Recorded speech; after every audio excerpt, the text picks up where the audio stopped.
Alright, so today it's day 30. I'm gonna show exactly what I studied today. Today it was mostly about scheduling. I finished this exercise. So yes, I'm focusing right now on discrete optimization, and I did this couple of notes. So basically, the problem is we have the same problem as before. We have a single machine with n different tasks, and we have to run each task. But here, the next layer of complexity is that we allow release dates. So it means that not every job is available at the same time. So we have to, this is called preemption. All right. So with release dates, then we have a couple of considerations, because this implies that the set of candidates changes over time, that the priority order can change while a job is running, and so preemptions become essential to stay optimal. There is one proposed algorithm to solve it, which is called SRPT. It's the shortest residual processing time. So it works pretty much the same as the previous one. You have a metric. In the previous one was PI, which is the process. You sort the tasks by processing time, and you start by the one that is the shortest one. In this case, you do it by the residual processing time. So basically, it's how long would you have to wait in order to start the next job. And then we can implement this algorithm using a heap. All right. So the implementation, to be as concrete as possible, we would have to add the job, and at each event, we don't do it like at every step of time. That would be exponential. Instead, we do it at each event, which essentially is when a new event is available. Then we update the current job, and then because we have to know if a new job, if the order could change, and then we insert a new job. Inserting and updating, it's n. We have to do n times this, and it's log n for each time. So it's n log n, the complexity. So if we follow this algorithm, we can see by a simple example that this is not the optimal algorithm.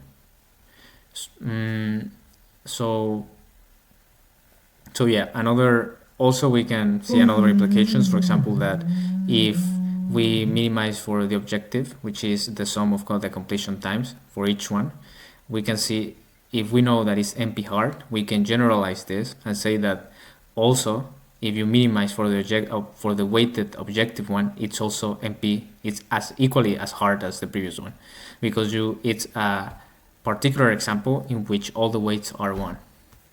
And we can perform another type of algorithm, which is a branch and bound. And we can try it for the non-preemptive case, which essentially would be something like this.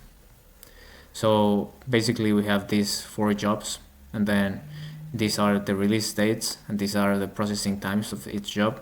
We know that if we ignore the release dates, at least we're gonna take 28 units of time to finish all the jobs. So we need to force the constraints and choose the orders by bound and bound chain. So if we choose one starting job, which could be either the first one, the second one, the third one, or the fourth one, we get these bounds. So we can see that the 49 is the most promising one. Then we extend this and made this graph. It was this one. And make this graph. And then after choosing the second task, we can either choose the first one, the third one, or the fourth one.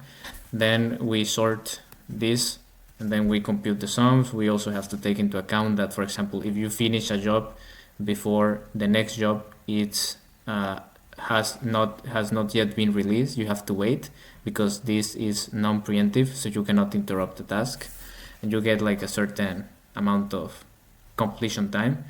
And then if you follow a specific path, then you get the upper bound, and you use this upper bound to do the